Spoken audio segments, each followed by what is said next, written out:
नमस्कार मित्रों, प्रिय बच्चों, शुभाशीष। Welcome to my YouTube channel Hindi for all. इसमें हम आज ISC क्लास 11 गद्य संकलन प्रेमचंद जी द्वारा रचित कविता पुत्र प्रेम पढ़ेंगे। प्रयास रहेगा कि जितना ज़्यादा से ज़्यादा हो मैं आपको ये चैप्टर पढ़ा सकूं, और ये चैप्टर्स मैं आपको पार्ट्स में पढ़ाऊंगा, पार्ट 1, पार्ट 2, पार्ट 3। उसके बाद इसकी प्रश्नावली और इसके आंसर्स वगैरह सॉल्व करेंगे।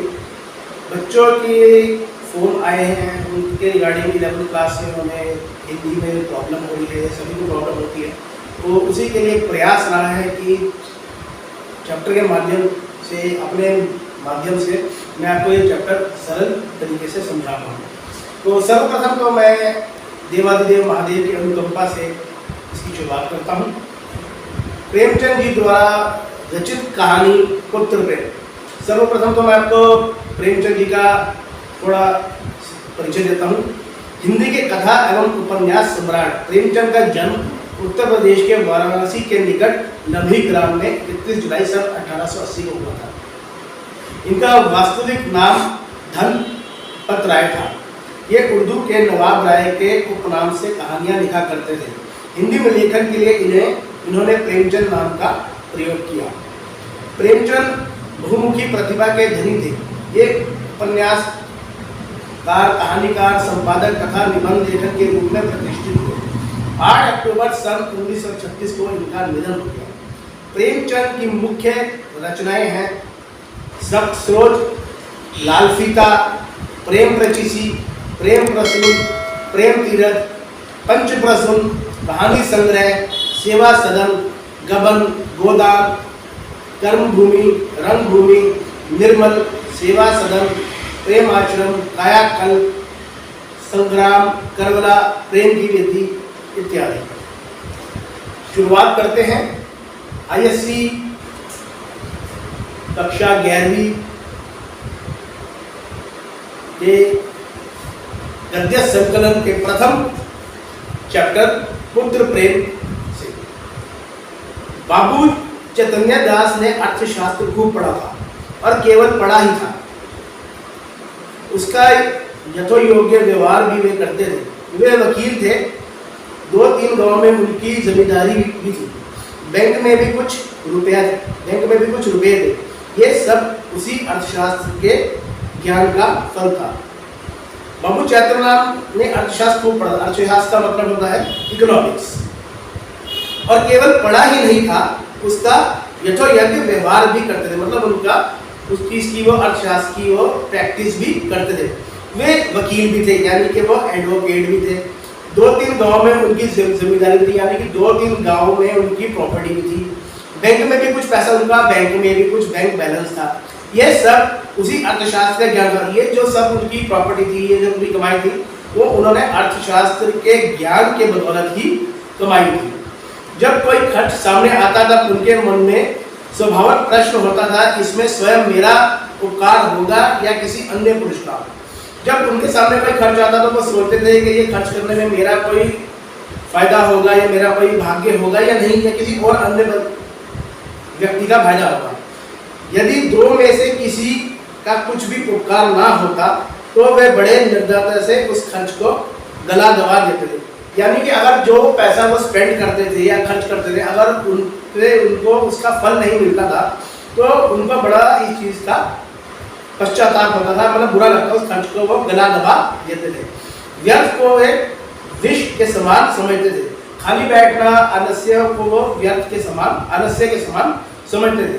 अर्थशास्त्र के सिद्धांत उनके जीवन स्तंभ हो गए थे। वो अर्थशास्त्र में बहुत ही गुणी व्यक्ति थे। बाबू साहब के 2 पुत्र थे। बड़े का नाम प्रभुदास था, छोटे का शिवदास। दोनों कॉलेज में पढ़ते थे। उनमें केवल एक श्रेणी का अंतर था। दोनों ही चतुर होनहार युवक थे। एक श्रेणी का अंतर का मतलब कि एक सेकंड में पढ़ता है, एक थर्ड में पढ़ता है, एक 8th में पढ़ता है, एक 9th में पढ़ता है। इसको बोलते हैं एक श्रेणी का अंतर। दोनों ही चतुर होनहार युवक थे। चतुर होनहार का मतलब होता है कि पढ़ाई में बहुत ही लायक और काबिल थे।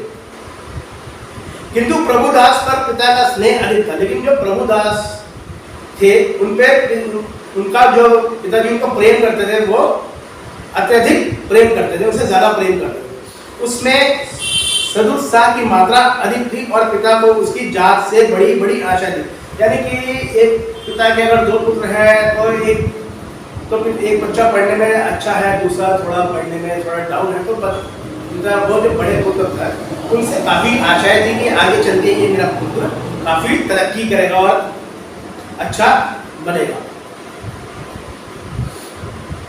वे उसी विद्योन्नति के लिए इंग्लैंड भेजना चाहते, वो अपने बड़े पुत्र को आगे पढ़ाई के लिए इंग्लैंड भेजना चाहते थे। उसे बैरिस्टर बनाना उनके जीवन का सबसे बड़ी अभिलाषा थी। उनका बैरिस्टर का मतलब होता है वकील, अभिलाषा का मतलब होता है उनकी ख्वाहिश थी कि मेरा बेटा बहुत बड़ा वकील बने। किंतु कुछ ऐसा संयोग हुआ कि प्रभुदास को बीए की परीक्षा के बाद ज्वर आने लगा। लेकिन कभी कुछ ऐसा हुआ कि प्रभुदास जी ने जब बीए की परीक्षा करी उनको ज्वर आने लगा। डॉक्टर की दवा होने लगी। 1 मास तक नित्य डॉक्टर साहब आते रहे पर ज्वर में कमी नहीं हुई।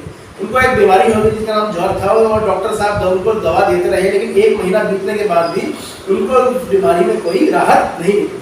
दूसरे डॉक्टर का इलाज होने लगा पर उससे भी कुछ लाभ ना हुआ। उन्होंने उस डॉक्टर को छोड़ के दूसरे डॉक्टर को दिखाया, लेकिन उससे दूसरे डॉक्टर से भी उनको कोई खासा फर्क नहीं दिखा। प्रभुदास दिनों दिन क्षीण होते चले जाते। क्षीण का मतलब होता है दिनों दिन कमजोर होते चले जा रहे थे। उठने बैठने की शक्ति भी उनकी खत्म होती नजर आ रही है। यहाँ तक कि परीक्षा में प्रथम श्रेणी में उत्तीर्ण होने के शुभ संवाद सुनकर भी उसके चेहरे पर हर्ष का कोई चिन्ह ना दिखाई दिया। यानी कि वो पढ़ाई में इतना अच्छा था कि उनको जब पता चला कि मैंने ये एग्जाम टॉप क्लास किया है, फर्स्ट क्लास से पास किया है, तो अभी उनके जो एक्सप्रेशन थे वो मतलब उन्होंने कोई अच्छा एक्सप्रेशन हैप्पी एक्सप्रेशन नहीं किया। क्यों नहीं किया? क्योंकि वो अपने शरीर के कारण जो है काफी परेशान थे, बहुत चिंतित थे, क्योंकि उनका शरीर दिन पर दिन डाउन होता जा रहा था या गिरता जा रहा था या उनका शरीर घटता जा रहा था। वे सदा गहरी चिंता में डूबे रहते थे। अपना जीवन बोझ सा जान पड़ने लगा। उनको लगता है कि जो जीवन जी रहे हैं वो एक बोझ की तरह है। एक रोज चैतन्य दास ने डॉक्टर साहब से पूछा, यह क्या बात है कि 2 महीने हो गए और अभी तक दवा का कोई असर नहीं हुआ? डॉक्टर साहब ने संदेहजनक उत्तर दिया, मैं आपको संशय में नहीं डालना चाहता। संशय का मतलब होता है कि मैं आपको किसी भ्रम में या किसी वहम में नहीं डालना चाहता। मेरा अनुमान है कि ये ट्यूबरक्लोसिस है। ट्यूबरक्लोसिस का मतलब होता है टीबी। चैतन्य दास ने व्यग्र होकर कहा, तो पैदिक डॉक्टर, जी हाँ, उससे सभी लक्षण दिखाई दे रहे हैं कि मुझे आपके बेटे में ट्यूबरक्लोसिस के सारे लक्षण का मतलब होता है सिम्टम्स। चैतन्य दास ने अविश्वास के भाव से कहा, मानो उन्हें कोई विस्मयकारी बात सुन पड़ी है। चैतन्य दास को लगा कि जैसे उन्होंने बहुत ही कोई गहरी बात, टेंशन देने वाली बात उन्होंने सुन ली हो। डॉक्टर ने खेद प्रकट करते हुए कहा, यह रोग बहुत ही गुप्त रीति से शरीर में प्रवेश करता है। डॉक्टर साहब ने उनको बताया कि ये जो रोग है बहुत धीरे धीरे साइलेंटली शरीर में एंटर करता है। चैतन्य दास, मेरे खानदान में तो ये रोग किसी को ना था। डॉक्टर, संभव है मित्रों से इसको जन्म कीटाणु मिले, कि मित्रों के संग रह के इनको उनके जो बैक्टीरिया है वो इनके अंदर आए हैं। हो सकता है किसी कारण इनको ये ट्यूबरक्लोसिस की प्रॉब्लम, ये बीमारी आई हो। चैतन्य दास कई मिनट तक सोचने के बाद बोले, अब क्या करना चाहिए? डॉक्टर, दवा करते रहिए, अभी फेफड़ों तक असर नहीं हुआ है, इनके अच्छे होने की आशा। डॉक्टर साहब ने कहा है कि आप चिंता ना करिए, दवा करते रहिए, क्योंकि जो अभी ट्यूबरक्लोसिस है उनके फेफड़ों तक नहीं पहुंचा है, तो इनके आगे ठीक होने की, अच्छे होने की आशा है, ये ठीक हो सकते हैं, आप घबराइए मत। चैतन्य दास अपने विचार में कब तक दवा का असर होगा? चैतन्य दास ने डॉक्टर साहब से आपके विचार से कब तक दवा करनी पड़ेगी? डॉक्टर, निश्चयपूर्वक ये मैं नहीं कह सकता, लेकिन 3-4 महीने में ये स्वस्थ हो जाएंगे।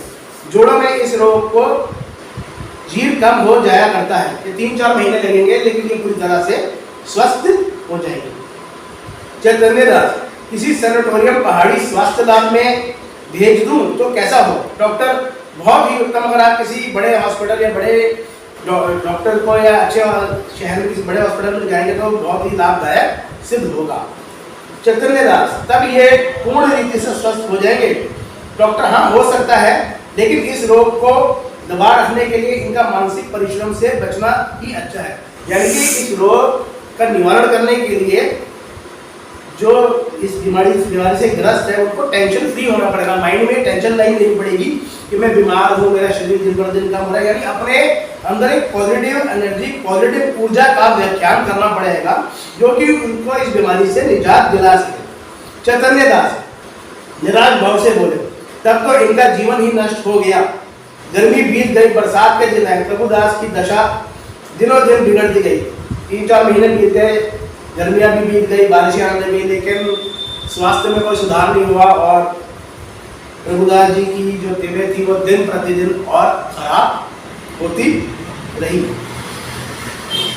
वह बड़े बहुधा इस रोग पर की गई बड़े डॉक्टरों की व्याख्याएं पढ़ा करती थी। उन्होंने बड़े डॉक्टरों को दिखा दिया, अनुभव डॉक्टरों को दिखा दिया, लेकिन उनकी स्वास्थ्य में कोई फर्क नहीं पड़ा। उनके अनुभव से अपनी अवस्था की तुलना किया करते थे। पहले कुछ दिनों तक तो वह अस्थिर रचित सा हो गया था। 2-4 दिन बाद दशा संभली रहती तो पुस्तक देखने लगता और विलायत यात्रा की चर्चा करने लगता। जब उनको लगता है कि हाँ यार थोड़ा मैं ठीक लग रहा हूँ, मैं अपना आज अपनी को बॉडी को फिट महसूस कर रहा हूँ, तो वो पुस्तकें पढ़ने लगते, फॉरेन कंट्री जाने की चर्चा करने लगते कि यार मैं ठीक हूँ, मुझे आगे क्या करना है, फ्यूचर में क्या करना है, बैरिस्टर बनना है, उसके लिए मुझे फॉरेन कंट्री जाना होगा, ये होगा। ऐसे जब थोड़ा पॉजिटिव होते थे, थोड़ा शरीर में सुधार देखते तो इस तरह की वो बातें करते थे। 2-4 दिन बाद ज्वर का प्रकोप बढ़ जाता, लेकिन अंततः क्या हुआ कि 2-4 दिन बाद फिर से जो बीमारी था उसका प्रकोप बढ़ गया। तो वे फिर क्या होते हैं, वो फिर से निराश हो जाते हैं। किंतु कई मास के पश्चात जब उसे विश्वास हो गया कि इस रोग से मुक्त होना कठिन है, तब उसे जीवन की भी चिंता छोड़ी। लेकिन काफी टाइम बाद जब उनको लगा कि बॉडी में कोई सुधार नहीं हो रहा, तो मन में उनके आ गया, उन्होंने एक मन में बैठ गए कि यार मुझे जीवन जीने की भी इच्छा नहीं है। क्योंकि दोस्तों बच्चों कई बार ऐसा होता है कि जब कोई प्राणी किसी लंबी बीमारी से जूझ रहा होता है, बेड पे होता है, शरीर काम नहीं करता, तो वो उसका जो मनोबल होता है वो एकदम टूट सा जाता है। तो इंडिपेंडेंटली अपने माइंड में वो एक सेटअप बना लेता है यार कि अब तो मैं ठीक हो ही नहीं सकता, दिन प्रतिदिन मैं कमजोर होता जा रहा हूँ, मेरी शारीरिक क्षमता घटती जा रही है, बॉडी पेन है, उठा नहीं जा रहा। तो एक अपनी मेंटेलिटी बना लेता है, एक सोच बना लेता है कि यार मुझे लगता है कि अब मैं लाइफ में कभी ठीक नहीं हो पाऊंगा। पत्थर का विचार ना करता, घर वालों की निगाह बचाकर औषधियां जमीन पर गिरा देता। बाद में क्या हो गया कि वो किसी चीज पर विचार ना करता, जो दवाइयां उनको डॉक्टर देते थे या घर वाले देते थे वो खाने की बजाय उसको जमीन पर गिरा देते थे। मित्रों के साथ बैठकर जी बहलाते, कई बार तो उनसे दोस्त आए तो उनके साथ थोड़ी गपशप लड़ा के टाइम पास करते या अपना मन बहला देते। उसके भावों में एक शांति में उदासीनता आ गई थी और बातों में एक दार्शनिक मनोज्ञा पाई जाती थी। यानी कि जब वो जो बोलते थे तो वो थोड़ा पॉजिटिव नहीं बोलते थे, उनके विचार मतलब थोड़ा नेगेटिव बोलते थे, क्योंकि उनको लगता था यार मेरा शरीर तो प्रतिदिन बिगड़ता ही जा रहा है। यद्यपि बापू चैतन्य दास के मन में रह रहकर शंका उठा करती थी कि जब परिणाम विदित ही है तब इस प्रकार धन का अपव्यय करने से क्या लाभ, तथापि वे कुछ तो पुत्र प्रेम और कुछ लोकमत के भय से धैर्य के साथ दवा दर्पण करते जाते थे। क्योंकि कई बार जब ऐसा होता है यार कि जब इंसान बहुत ही बीमार हो जाता है, साल हो जाता है, 1.5 साल हो जाता है, तो घर वाले भी क्या करते हैं, वो भी यार थक हार जाते हैं। उन्हें भी लगता है यार मैं कितनी दवाई करूँ, कितनी इसकी सेवा करूँ, कि मेरे और भी बेटे हैं, मेरा और भी काम है, अगर मैं सारा अपना व्यय इस पर लगा दूंगा तो दूसरे बच्चे के लिए मैं क्या करूँगा। तो कई बार इंसान जो है बड़ा परेशान हो जाता है, वो समझ नहीं पाता, उसकी सोचने समझने की शक्ति खत्म हो जाती है कि मैं क्या करूँ, मुझे समझ नहीं आ रहा, मैं आगे इसका इलाज करूँ, आगे इस बीमारी में पैसा लगाऊँ ना लगाऊँ, ये ऐसे ही भगवान के भरोसे छोड़।